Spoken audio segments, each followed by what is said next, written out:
Hi friends, ഇന്നത്തെ baking മോർഫി Richards 52 RCS model അവനിൽ ചെയ്ത ചോക്ലേറ്റ് സ്പഞ്ചിൻ്റെ റെസിപ്പിയാണ്. പേപ്പർ മോൾഡിൽ എങ്ങനെയാണ് ചെയ്തിരിക്കുന്നതെന്ന് കാണാം. 1/2 കപ്പ് മൈദ, 1/2 teaspoon baking powder, 1/8 teaspoon baking soda, 1 pinch salt ഇവ ചേർത്ത് നന്നായി മിക്സ് ചെയ്ത് സീവ് ചെയ്തെടുക്കാം. സെപ്പറേറ്റ് ചെയ്തെടുത്ത 2 മുട്ട വെള്ളയിലേക്ക് 1/2 കപ്പ് പൊടിച്ച പഞ്ചസാര ചേർത്ത് നന്നായി കട്ടിയിൽ പതപ്പിച്ചെടുക്കാം. ഇനി ഇതിലേക്ക് 2 മുട്ട മഞ്ഞ ചേർത്ത് നന്നായി മിക്സ് ചെയ്തെടുക്കാം. 1/2 ടീസ്പൂൺ വാനില എസൻസ് ചേർത്ത് കൊടുക്കാം. 1 table spoon oil, 1 table spoon melted butter ഈ മിക്സ് ചേർത്ത് നന്നായി യോജിപ്പിച്ചെടുക്കാം. ഇനി ഓവൻ പ്രീ ഹീറ്റ് ചെയ്ത് കൊടുക്കാം. ടെമ്പറേച്ചർ 140 ഡിഗ്രിയിൽ വെച്ച് കൊടുക്കാം. ഫംഗ്ഷൻ ടോസ്റ്റ് മോഡ് വെച്ച് കൊടുക്കാം. 2 കോയിലും ഹീറ്റാകുന്ന രീതിയിൽ. ടൈം 10 മിനിറ്റ്സ് സെറ്റ് ചെയ്യാം. ഇനി ഫ്ലോർ മിക്സ് ആഡ് ചെയ്ത് കൊടുക്കാം.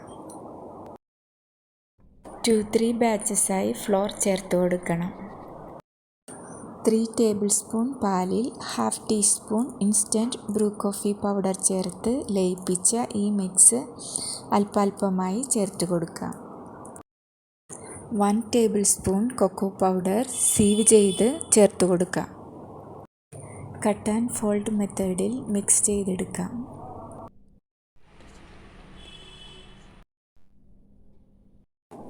ഓയിൽ പുരട്ടി റെഡിയാക്കി വെച്ച പേപ്പർ ലോഫ് മോൾഡിലേക്ക് ബാറ്റർ ഒഴിച്ചു കൊടുക്കാം. ടാപ്പ് ചെയ്ത് കൊടുക്കാം. പ്രീഹീറ്റ് ചെയ്ത അവനിലേക്ക് വെച്ച് കൊടുക്കാം. താഴെ നിന്ന് 2ാമത്തെ റാക്കിലാണ് വെച്ചിട്ടുള്ളത്. ടെമ്പറേച്ചർ 130 ഡിഗ്രിയിൽ വെച്ച് കൊടുക്കാം. ഫംഗ്ഷൻ ബേക്ക് മോഡ്, താഴെ കോയിൽ മാത്രം ഹീറ്റാകുന്ന രീതിയിൽ. ടൈമർ 30 മിനിറ്റ് വെച്ച് കൊടുക്കാം. 20 മിനിറ്റ് കഴിഞ്ഞപ്പോൾ കേക്ക് റെഡി ആയിട്ടുണ്ട്. 30 മിനിറ്റ് വെച്ചതുകൊണ്ട് 10 മിനിറ്റ്സ് ഇനിയും ബാക്കിയുണ്ട്. 2 മിനിറ്റ് കൂടി വെച്ച് കൊടുത്തു. ടോട്ടൽ 22 മിനിറ്റിനുള്ളിൽ റെഡിയായി. ചോക്ലേറ്റ് ഡെസേർട്ട് എങ്ങനെ റെഡിയാക്കിയെന്ന് കാണണ്ടേ?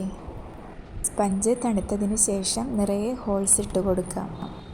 നല്ല ലൂസായി പ്രിപ്പയർ ചെയ്ത ചോക്ലേറ്റ് ഗണാഷ് പല പ്രാവശ്യമായി ഒഴിച്ചു കൊടുത്ത് സോക്ക് ചെയ്തെടുക്കാം.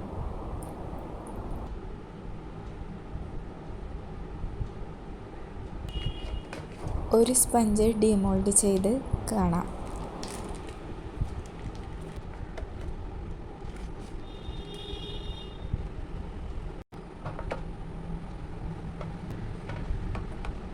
രണ്ടാമത്തേത് ഒരു ഡിസ്പോസിബിൾ ബോക്സിലാണ് റെഡിയാക്കിയെടുത്തത്.